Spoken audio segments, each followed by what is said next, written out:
celebrar una mesa en relación con la transformación digital de la cadena agroalimentaria, de toda la cadena de valor agroindustrial, y para ello me van a acompañar 4 ponentes a los que voy a ir dando paso para que suban y me acompañen, porque creo que representan una gran variabilidad de distintos aspectos relacionados con la cadena agroalimentaria y que pueden ser muy enriquecedores en este debate. En primer lugar, me acompaña Jordi Linares.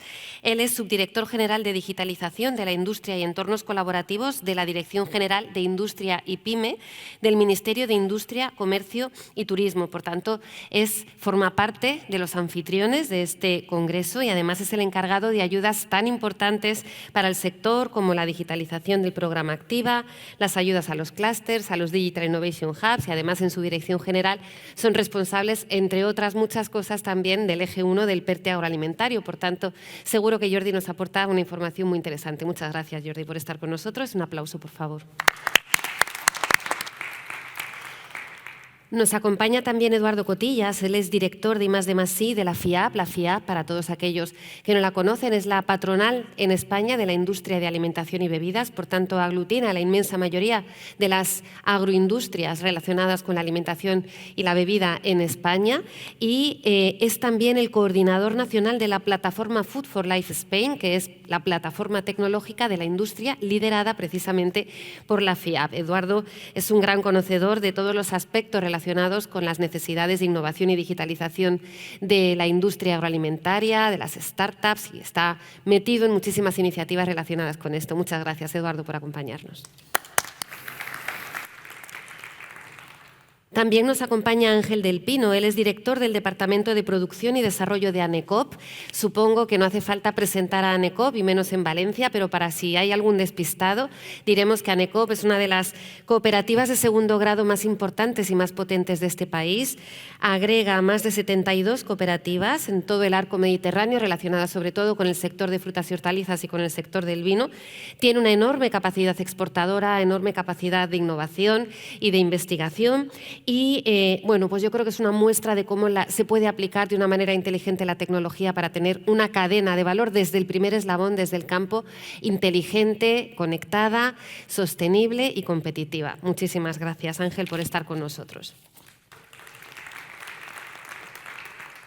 Y finalmente nos acompaña Sergi del Amo Castellví, que es director general de Vitec, el Parque Tecnológico del Vino Vitec, y está aquí representando a la Plataforma Tecnológica del Vino. También, como saben, el vino es uno de los sectores más importantes, tanto desde el punto de vista económico como desde el punto de vista social en nuestro país. Aparte de lo que representa como imagen y como producto emblemático, es también uno de los productos que está más asentado y más disperso por todo el territorio. Digamos que tiene una enorme variabilidad de bodegas asociadas, desde las más punteras, modernas, emblemáticas, potentes y conocidas por todo el mundo, hasta las más tradicionales, las más pequeñas y en lugares más recónditos. Por tanto, tienen por delante el reto de democratizar la tecnología y la transformación digital y hacer que sea buena para todos y que no sea grande esta diferencia entre grandes y pequeños. Así que muchísimas gracias, Sergi, por estar con nosotros. Y ya comenzamos, si os parece a todos, comenzamos con esta mesa redonda donde vamos a hablar de distintos aspectos relacionados con la transformación digital de la cadena de valor agroindustrial. Yo voy a ir lanzando preguntas dirigidas, pero por favor sentíos totalmente libres de participar incluso cuando la pregunta no va dirigida a vosotros, de apostillar, de enriquecer, de lanzar otras ideas que creáis que pueden ser interesantes para el debate. Vamos a empezar hablando del estado de la implementación de las tecnologías digitales en el tejido empresarial de la agroindustria en España, porque hay una serie de datos en el informe DESI, que es un informe que lo que hace es medir distintas variables que al final nos dan una idea del grado de transformación digital y de implantación de nuevas tecnologías en los distintos países y mide distintas cuestiones, entre otras el componente relativo a la integración de la tecnología digital. Y en este sentido, el informe de este año, el de 2022, sitúa a España en el puesto número 11, en el 11º lugar dentro de la Unión Europea, habiendo subido 5 puestos con respecto al 2021, es decir, es un crecimiento importante en un solo año. Sin embargo, este crecimiento y la implantación de las nuevas tecnologías no es igual en todos los sectores económicos, lógicamente, ¿no? El nuestro, aunque es un sector que está muy modernizado y con una gran capacidad de implantación tecnológica, pero es verdad que está muy disparmente incorporado, porque tenemos un sector, como decía antes, muy atomizado, un sector muy disperso por todo el territorio. Hay problemas de conectividad en el medio rural, que es donde mayormente se realiza la actividad agroindustrial. Es un sector que en muchos subsectores está envejecido y, por tanto, eso limita mucho también tanto la adquisición como la puesta en práctica de capacidades digitales. En definitiva, tiene muchos retos por delante. Por tanto, tiene un gran potencial. Entonces, teniendo esto en cuenta y teniendo en cuenta estos aspectos de mejora, siempre mirando en positivo, mi pregunta en este caso va más para los 3 representantes del sector privado. Y es, ¿cómo veis vosotros que están ahora mismo implantadas las nuevas tecnologías en el sector? Si creéis que todavía hay necesidad de implantar alguna o algunas tecnologías determinadas que puedan ayudar mucho a afrontar los desafíos que tiene el sector agroalimentario por delante. Y, sobre todo, qué tenemos que mejorar en materia de digitalización como sector. Si os parece, podemos empezar por Eduardo, que nos puede dar una visión global, dado que tiene la visión de la agroindustria, de todo el eslabón industrial, quizá por subsectores, por territorios, por tamaños. Muchas gracias, Isabel. En primer lugar, agradecer al Ministerio de Agricultura, Pesca y Alimentación por la oportunidad que nos da FIAP, nos dais por esta mesa fantástica con mis colegas hoy y al público también. Muy buena representación sectorial y, por supuesto, también al Ministerio de Industria, felicitarle por la celebración del Congreso de Industria Conectada, que sabemos que lleva mucho tiempo de dedicación y mucho cariño. Contestando a lo que nos decías, Isabel, efectivamente hay varias velocidades, me atrevería a decir, en la parte más de industria agroalimentaria. Sin duda, tecnologías que pueden sonar a priori muy avanzadas ya están implementadas en el sector, por ejemplo, gemelos digitales a través de centros tecnológicos, fundamentalmente en la industria. Por ejemplo, se me ocurre Anfaco en Galicia tiene diversas iniciativas en este sentido. El sector del vino, que no quiero pisar a mi colega Sergi, también tiene muy buenos ejemplos de cómo replicar procesos a nivel digital, procesos que son relativamente muy complejos, con transformaciones físico-químicas, biológicas, etcétera, a nivel digital supone una gran cantidad de datos y, por supuesto, esos datos, el Big Data, aplicado a trazabilidad, aplicado a tecnologías blockchain, que probablemente el aforo de personas que hoy nos acompañan es buena conocedora de ella. La trazabilidad es fundamental. También sabemos que precisamente las políticas públicas dentro del PERTE probablemente merecen estar implicadas ahí dentro. Me atrevería a decir que hay muy buenos ejemplos dentro del sector. Efectivamente, la industria es muy grande. Sabemos que es el primer sector industrial dentro de la economía después del turismo, y me atrevería a decir que hay mucho por hacer todavía, pero los ejemplos sí que son muy válidos. Gemelos digitales, Big Data, trazabilidad, blockchain. Hay varios ejemplos que son muy buenos y son muy a tener en cuenta. De momento, si te parece, lo dejamos ahí. Perfecto, muy bien. Quizá, Ángel, tú nos puedes completar un poco con esa visión de incorporar al primer eslabón, ¿no? Porque Eduardo nos ha hablado del eslabón industrial, que efectivamente hay enormes ejemplos. Quizá tú nos puedes hablar un poco más de la incorporación del campo a todo esto. Vamos, nosotros lo tenemos muy claro. Es necesario empezar a incorporar al campo en la utilización y puesta en práctica de estas tecnologías, pero es muy complicado. Nosotros tenemos muy claro que, hablando solamente de fruta y verdura fresca, el tema del vino lo tratará Sergi, pero fruta y verdura fresca, una vez que entra en el almacén, tenemos todo muy bien sistematizado, tenemos tecnologías de trazabilidad, de logística, de calidad en línea, tenemos una gestión bastante eficaz en lo que se trata de la utilización de distintas tecnologías, entre ellas las que podemos llamar de digitalización. El problema es aguas abajo, fuera de ahí. Fuera de ahí tú lo has comentado, el tema de la parcelación excesiva en el campo español y más en algunas regiones o en algunas comunidades autónomas. El tema del envejecimiento también en algunas áreas pues, no favorece la incorporación de tecnologías.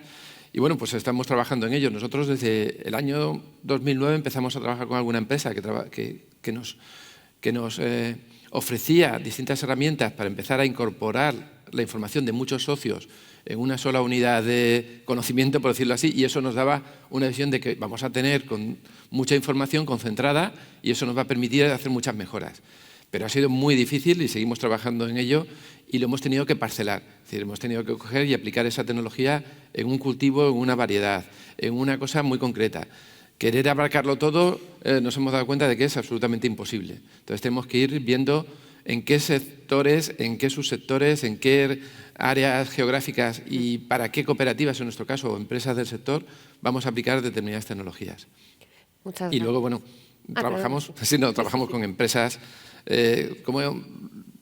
para intentar que esas tecnologías acaben en el campo, y trabajamos también con centros tecnológicos y universidades desarrollando proyectos, porque las tecnologías están ahí. Lo que falta es ese punto final de ponerlas a punto, de que el agricultor vea su rentabilidad si él las utiliza y de que al final sea una cosa casi demandada por el sector y no ahora que estamos empujando para incorporarla. Sí, yo creo que eso que dices es fundamental porque efectivamente nosotros hemos hecho muchos análisis al respecto.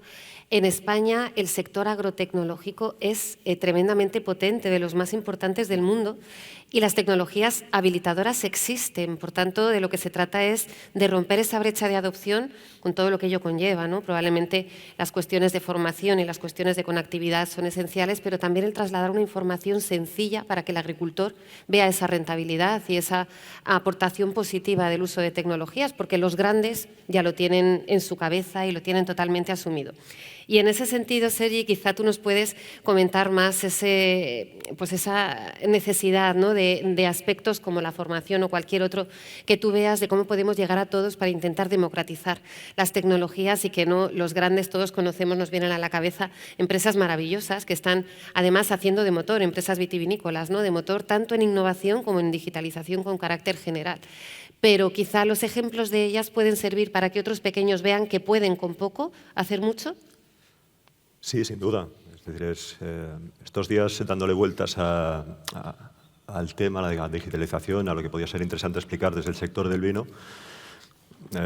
Evidentemente tenemos empresas de un tamaño importante, aunque mayoritariamente estamos hablando de pymes, y son empresas que han apostado muy fuertemente por la digitalización. Me viene a la mente, por ejemplo, un ejemplo de un socio nuestro es Matarromera, donde tiene una acción estratégica integral, por ejemplo, a nivel de empresa, de desarrollo de procesos de digitalización, tanto en campo, en procesos productivos, como en gestión, como en análisis de clientes y mercados.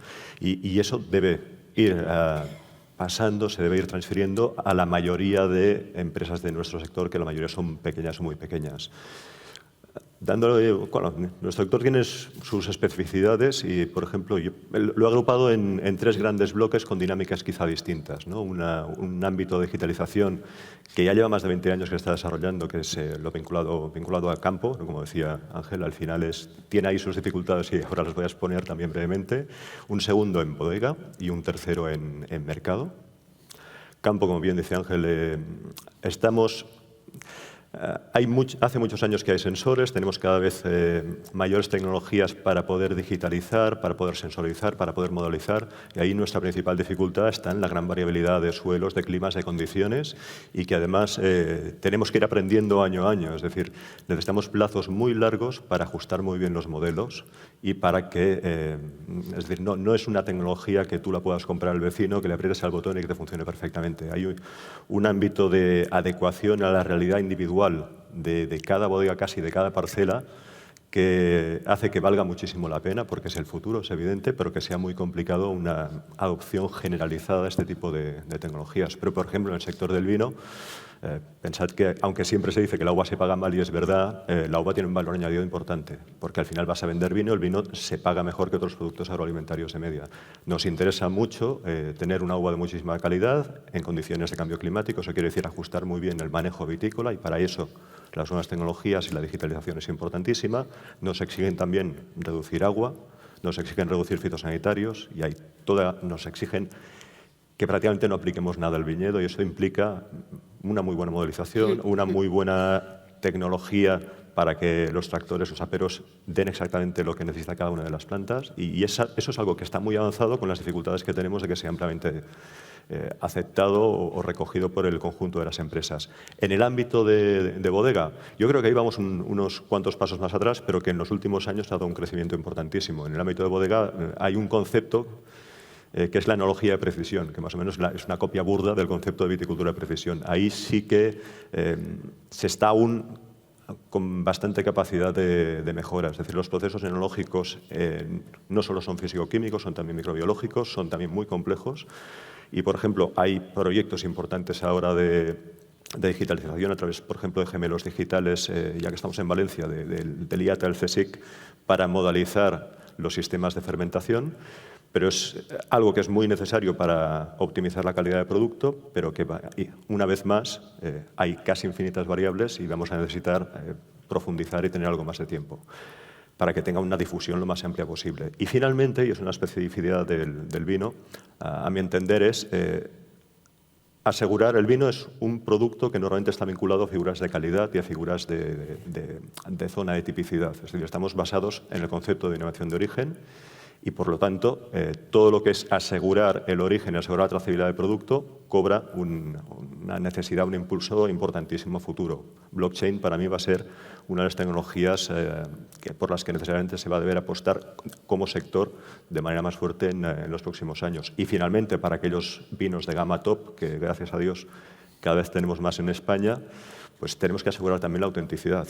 Y ahí tanto blockchain como NFTs, por ejemplo, ahora se están desarrollando muchísimo a nivel internacional y España comienza a tener algunas iniciativas para asegurar que si tú estás comprando una botella de vino en el mercado secundario, con un valor añadido muy importante, estamos hablando de muchos euros, tienes que estar seguro de que realmente ese vino es el que tú has comprado, porque si lo abres y lo bebes, pierde el valor. Y para mí esas son las principales ejes.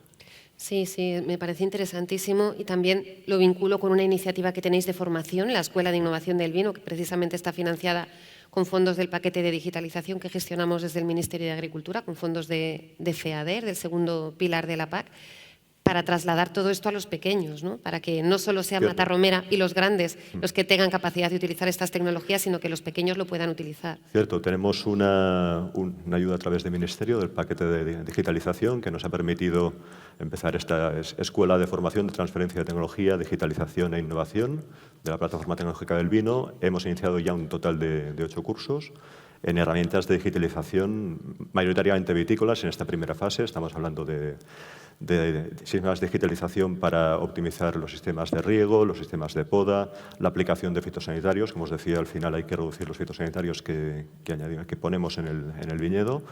Y, finalmente, algo que es muy importante de cara a trazabilidad, como es el cuaderno de campo, tener un cuaderno digital de campo. De tal manera que, a través de estas escuelas, sí pensamos que podemos tener un efecto llamada importantísimo, sobre todo a las pequeñas bodegas y a los pequeños viticultores.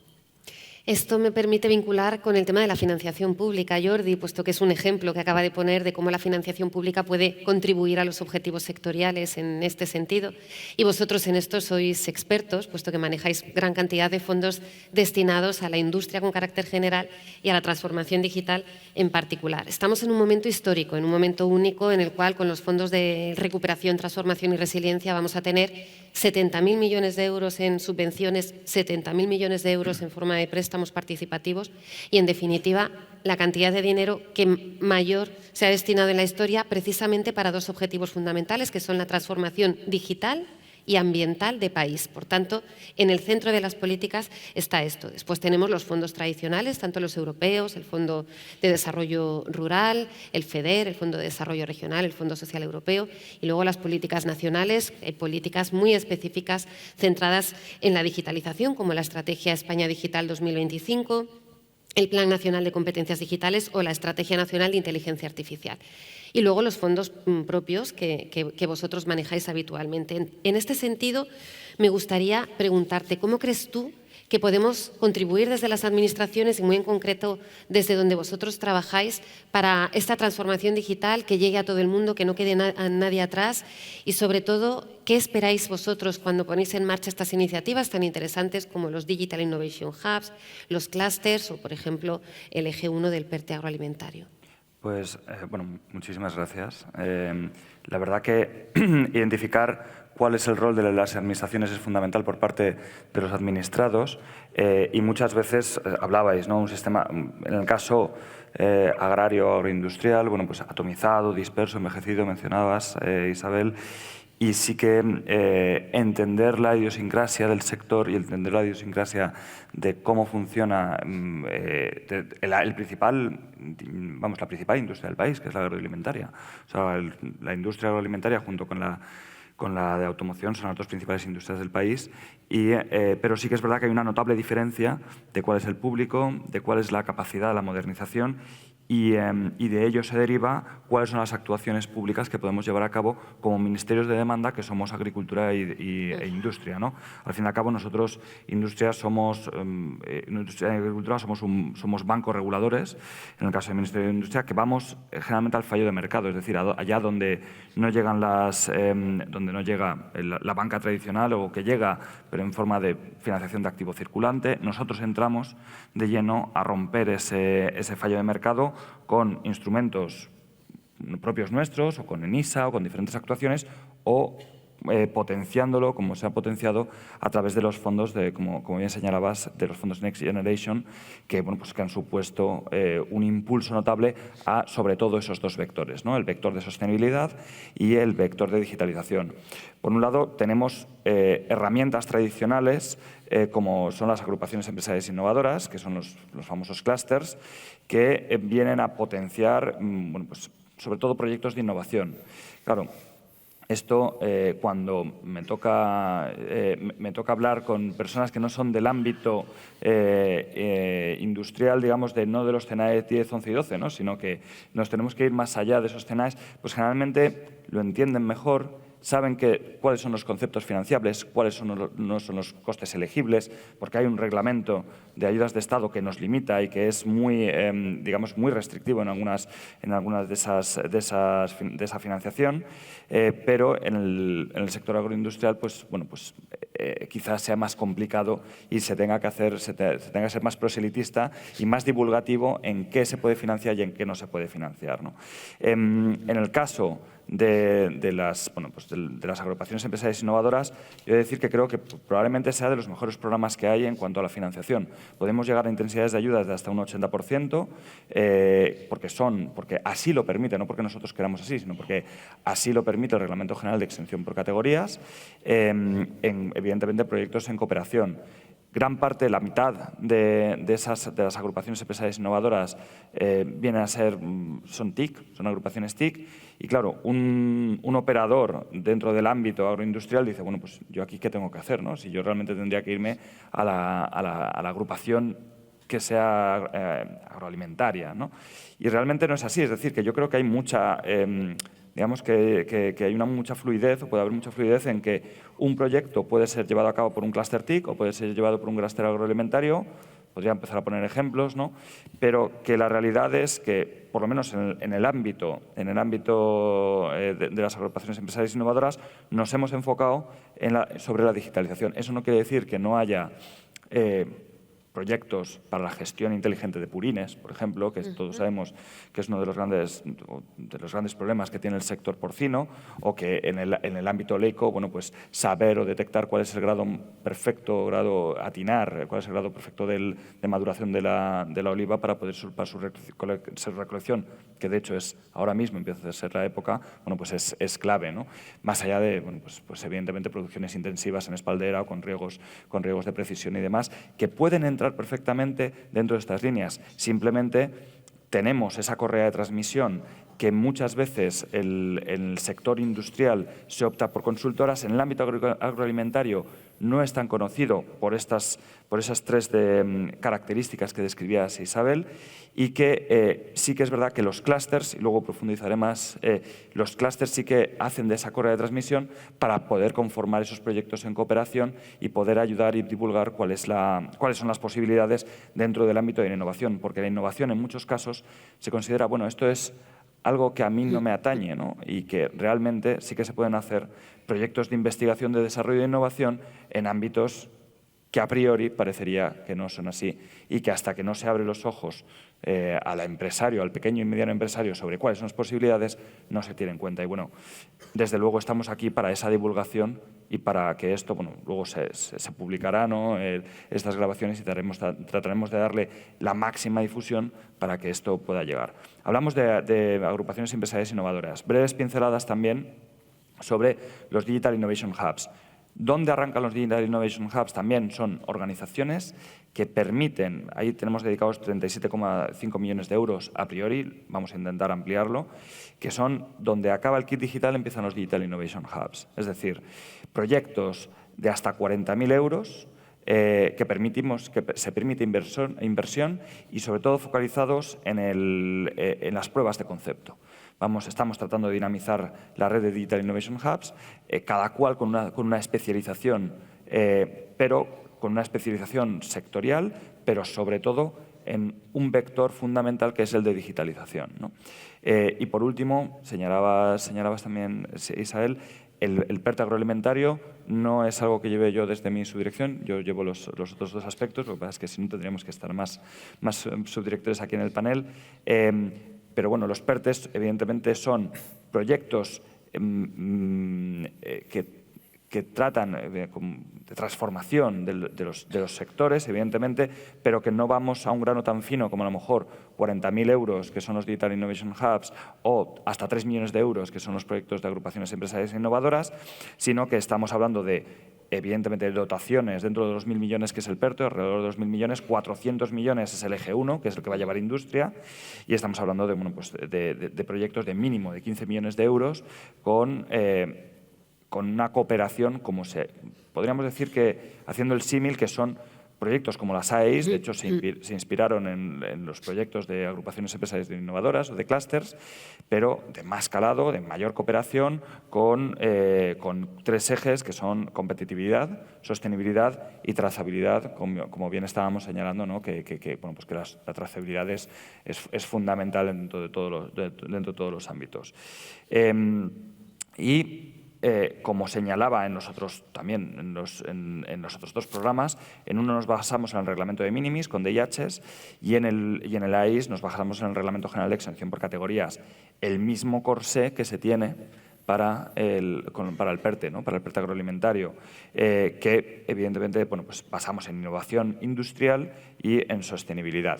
¿Vale? Y ahí tenemos una serie también de limitaciones sobre cuál es el máximo dentro de los proyectos para poder llevar a cabo esa inversión, ¿no? La orden de base ya se ha publicado, la información está disponible con mayor grado de precisión sobre cuáles son las diferentes intensidades de ayuda que se pueden llevar adelante desde el Ministerio estamos a disposición de todos los de todos los actores que quieran llevar a cabo o quieran presentarse al PERTE para poder ayudar antes de la publicación de la convocatoria, que es fundamental. O sea, que hacemos una llamada para que nos consulten a través de nuestros buzones y que podamos hacer una conformación y podamos llevarles de la mano para poder ayudar en ese sentido. Destacar que el PERTE, como es un proyecto tractor, como mínimo se exige una gran empresa o, en su caso, 2 medianas empresas para poder presentar cada uno de esos proyectos tractores. ¿Fechas de la convocatoria? ¿Podemos adelantar algo? Yo no en breve.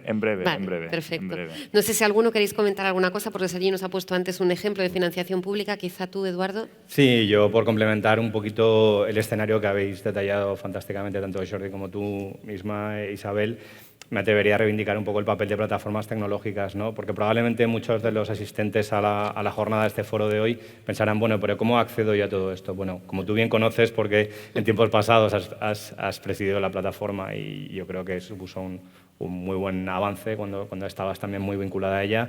Y abundando también en lo que nos comentaba Sergi antes, el sector efectivamente es un sector muy de pymes, ¿no? Entonces, ¿cómo llevar a cabo proyectos que acaben en un PERTE agroalimentario del eje 1 que nos comentaba Jordi?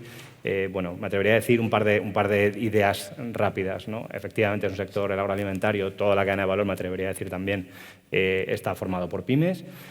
Y, en general, por empresas y otro tipo de actores, universidades, centros tecnológicos, etcétera, que se han comentado antes, que tienen facilidad, somos generosos para llevar a cabo proyectos en consorcio. Eso está muy alineado con PERTE agroalimentario, con los fondos europeos que tenemos encima de la mesa, pero con convocatorias que ya vienen de antes, por ejemplo, la que gestionáis fantásticamente bien también desde el Ministerio, como los grupos operativos, ¿no? Las plataformas tecnológicas yo creo que también es un muy buen lugar donde esa empresa, ese centro tecnológico, esa universidad encuentra socios para acceder luego a esa financiación pública que se nos ha ido relatando, ¿no? No solamente a nivel nacional, sino a nivel internacional. Y además este modelo viene funcionando, como bien comentaba antes, desde hace ya aproximadamente 15 años. Y el modelo en España funciona bien. El sector, evidentemente, tiene deberes por hacer, pero a nivel tecnológico es muy puntero, tanto como que somos coordinadores ahora de la red de Food for Life a nivel europeo. Tengo la fortuna de serlo hasta 2023. Incluso este modelo se puede extrapolar a otras geografías, como por ejemplo la latinoamericana, ¿no?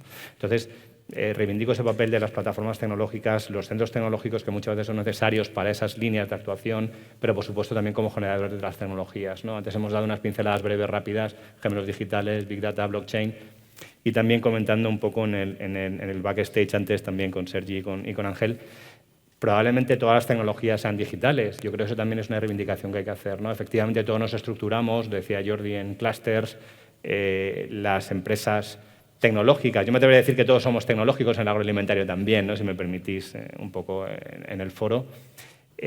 Un buen lugar para hacer ese matching y para llevar a cabo iniciativas, proyectos en cooperación dentro de todo el sector o con aquellos proveedores de tecnología donde nosotros no podemos llegar, ¿no? Sí, creo que es fundamental esto que estás aportando, Eduardo. Precisamente la palabra cooperación lo define. Nosotros en esos grupos operativos y proyectos innovadores lo que hemos intentado fomentar es que trabajen juntos el sector y el mundo del conocimiento para buscar soluciones prácticas a problemas del sector.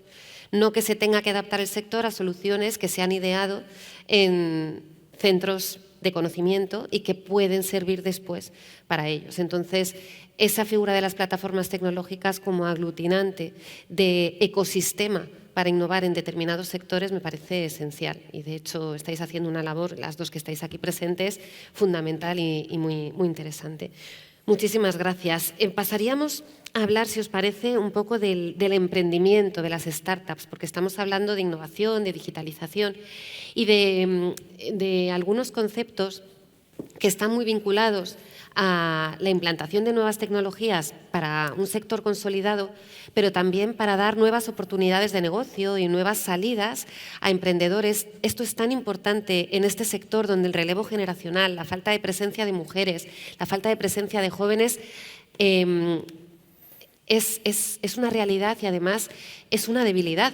Porque si queremos seguir teniendo un sector fuerte y competitivo necesitamos incorporar a jóvenes, a mujeres y a talento.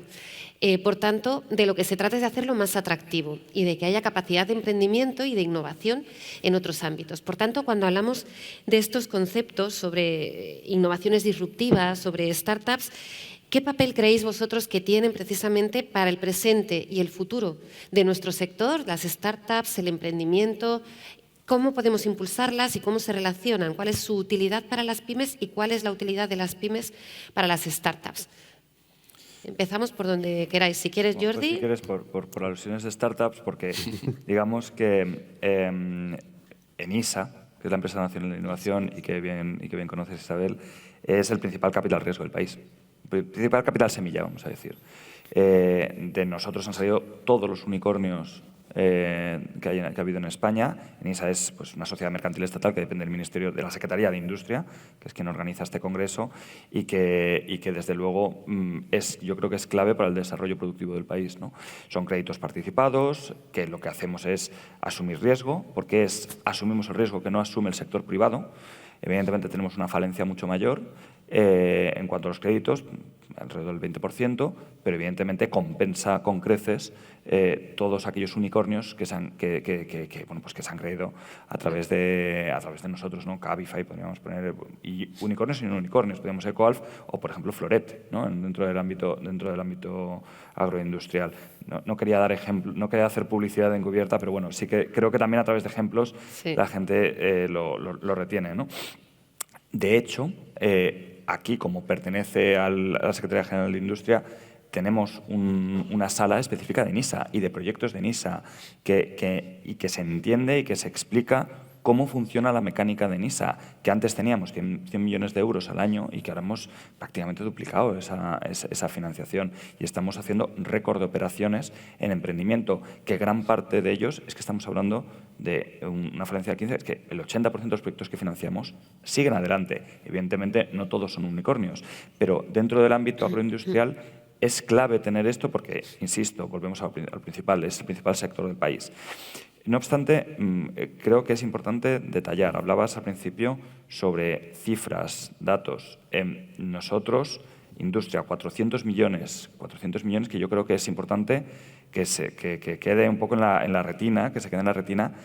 Sobre todo 400 millones, pero 50 millones de euros. Tengo a mi subdirectora adjunta, la tengo por aquí, me querrá matar, de hacer promoción de los 45 millones de euros que va a venir a la siguiente convocatoria de agrupaciones empresariales innovadoras a fondo perdido. O sea, estamos hablando de dinero a fondo perdido que potenciamos también las startups. Hay una línea, hay una parte en la cual potenciamos las startups dentro de esos proyectos, ¿no?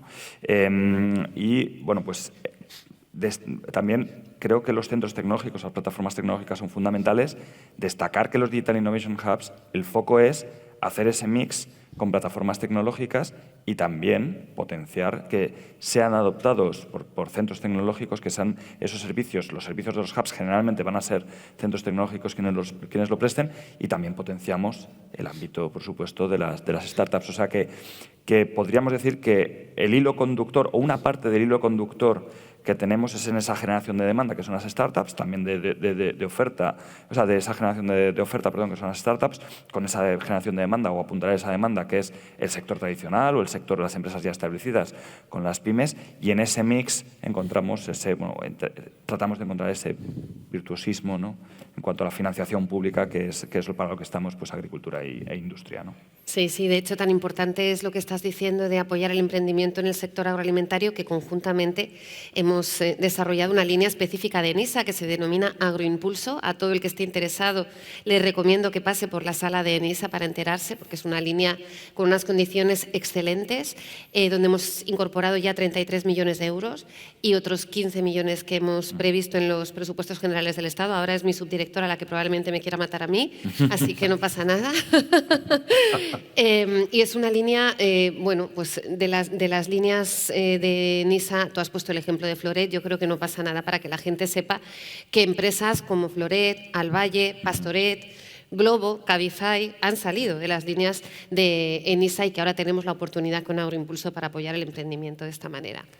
Sí, a mí me gustaría abundar un poquito más en lo que habéis comentado a nivel de financiación pública. Nosotros desde FIAP, en colaboración con la plataforma tecnológica Food for Life Spain, como comentábamos antes, también tenemos unos premios que son impulsados por el Ministerio de Agricultura, Pesca y Alimentación, que son los premios Ingenia.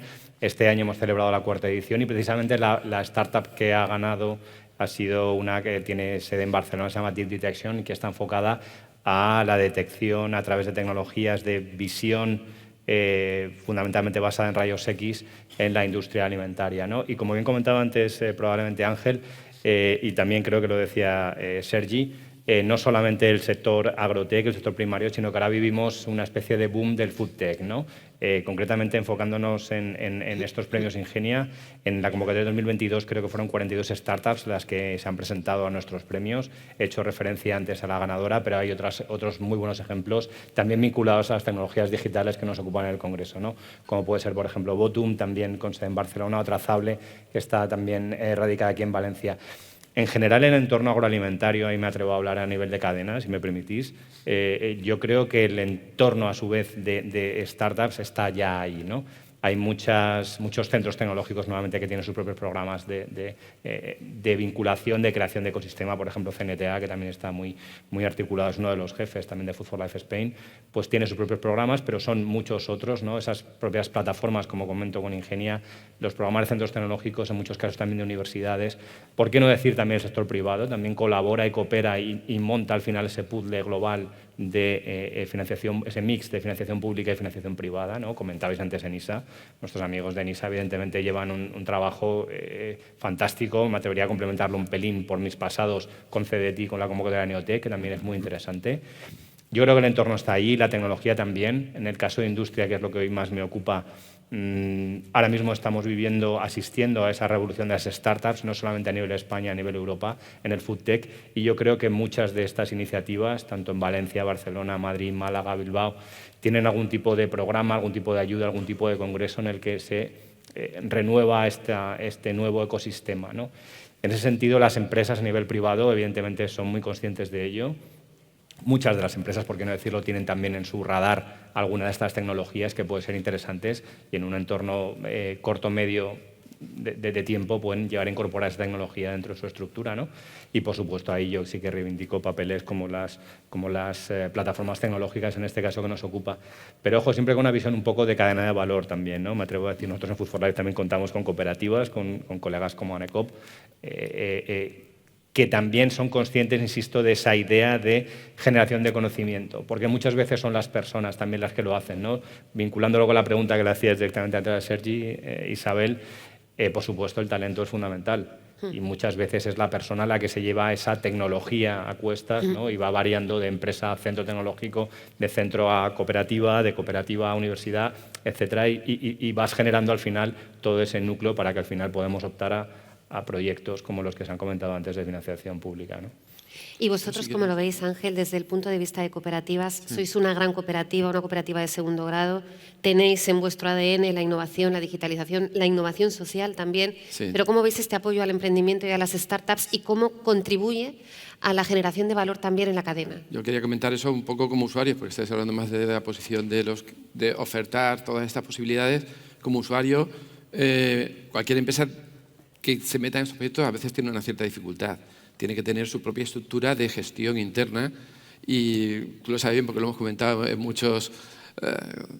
otros foros con los grupos operativos, que fue una iniciativa muy interesante y que se ha consolidado como una gran iniciativa para poner al sector junto en torno a problemas comunes. Pues bueno, ha habido un aprendizaje mutuo para poder gestionar y que las empresas podamos participar con cierta facilidad en esos grupos. Nosotros al final llevamos 5 grupos, hemos participado en 5 grupos y ahora tenemos uno que tiene que ver con digitalización, que presentaremos en Datagri esta semana, que es Inverconnect, el invernadero conectado, intentando pues agrupar tecnologías de sensorización y de control de invernaderos en un entorno agrícola que por lo menos pues puedes controlar unos ciertos aspectos. Pero no dejamos de trabajar. O sea, por un lado tenemos esa financiación pública a la que nos tenemos que agarrar y que sí que tiene que haber mucha comunicación y mucha facilidad para que las empresas podamos participar.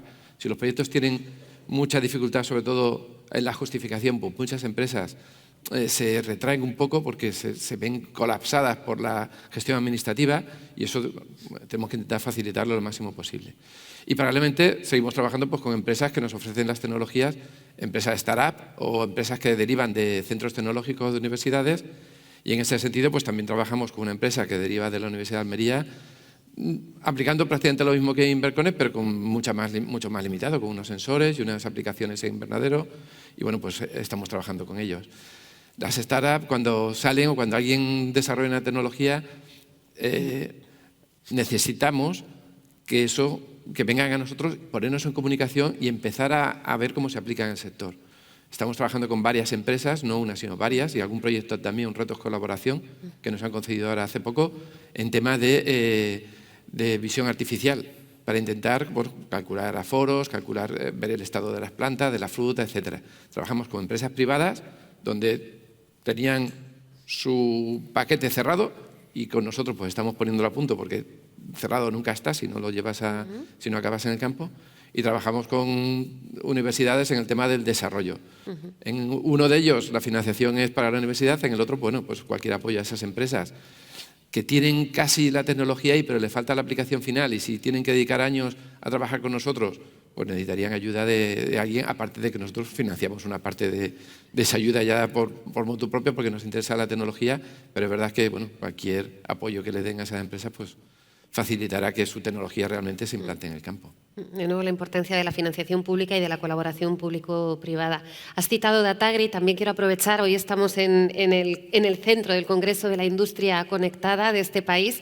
Jueves y viernes de esta semana, 10 y 11 de noviembre, se celebra en el Ejido el Foro Datagri, que es el evento de más relevancia en la transformación digital del sector primario, del sector, el primer eslabón de la cadena agroalimentaria. Por tanto, también se espera ahí ponentes interesantísimos y se espera una gran afluencia. Estaremos los 2 ministerios, representantes del sector y demás, y también os invito a verlo, si no podéis ir, por streaming, porque improvisar para ir al Ejido de martes para jueves es un poco difícil. Me gustaría escucharte también a ti, Sergi, en relación con las startups, porque me consta que también trabajáis con muchas, y cómo lo veis desde el punto de vista del mundo del vino, que es un vino, es un mundo muy particular, ¿no? Especial, sí. Si me permitís un ejemplo muy personal en este caso de Vitec, no de la plataforma tecnológica del vino, y es en relación a las startups y a la ayuda que supone tener cierta financiación pública, por ejemplo, a través de la convocatoria de agrupación de empresas innovadoras. Nosotros somos clásicos, es decir, es típico centro de investigación de vino donde hay viticultura, enología, microbiología, análisis sensorial. Y bueno, te planteas pocas cosas o te planteabas pocas cosas, y es cierto que desde hace unos años todos el sector del vino nos estamos planteando ámbitos de digitalización que antes no teníamos en mente. Pero, por ejemplo, este tipo de ayudas pues, promocionaba que determinadas startups con nuevas tecnologías de digitalización realizaran proyectos con socios de clúster. Nosotros somos socio. Y la verdad es que hemos participado ahora de un par de proyectos que nosotros no hubiéramos pensado nunca en temas de visión artificial, en temas de modelización, con startups súper interesantes, y la verdad es que muy fácil de presentar, cortos, o se evalúan 2 o 3 meses. La verdad es que enhorabuena, Jordi, por la herramienta, porque sinceramente para gente que estamos ahí puestos en el sector y haciendo investigación, pero con nuestras bases y nuestras comodidades, pues a veces aparecen estas oportunidades disruptivas, te sumas y encuentras ámbitos súper interesantes. Como PTV, sí que me gustaría decir que ya en los últimos 2 años hemos planteado, y de hecho ya se ha acordado así, que en nuestra comisión técnica se cree específicamente un grupo de digitalización transversal, como ya lo es sostenibilidad, como ya lo es economía vitivinícola, porque le queremos dar la fuerza que se merece. Y también hemos decidido realizar un conjunto de jornadas donde determinadas startups puedan estar explicando sus nuevas tecnologías. Porque, como os explicaba antes, supongo que les debe pasar no solo a nosotros, sino a otros sectores también, te encuentras cómodo con lo que conoces, pero a veces necesitas que te abran un poco la mente, que te expliquen otras tecnologías que seguramente no tienen nada que ver de manera directa con lo que tú estás haciendo, pero que puedes tener un valor añadido importantísimo. Y, por ejemplo, y hay temas ya muy conocidos, hemos dicho de modelización, por ejemplo, secuenciación de suelos, secuenciación genómica de suelos a través, por ejemplo, de Biomakers. Hay un conjunto de empresas que ya son socias de PTV importante, que son startups o que nacen de startups. Y para mí, y para acabar, porque creo que estamos ya fuera de tiempo, creo que en el ámbito vitivinícola, y creo que no solo en el vitivinícola, sino en el agroalimentario, hay un camino muy importante en todo aquello que tenga que ver con el consumidor, ¿no? Específicamente en el mundo del vino, que es el que me conozco más, pues sobra vino en el mundo. Prácticamente la producción española, el equivalente a la producción española a nivel mundial, sobra. Eso quiere decir que te tienes que diferenciar por calidad, por un mejor conocimiento de tus mercados, de tu consumidor. Y aquí las startups específicamente de digitalización en neuromarketing, en realidad aumentada, en segmentación de consumidores, en catas inteligentes donde tú puedas vincular tus características sensoriales a un determinado cliente, ahí hay muchísimo campo por recorrer, y un campo por recorrer que puede aportar muchísimo dinero y muchísimo valor añadido. Y creo que hay que hacer una apuesta por ello.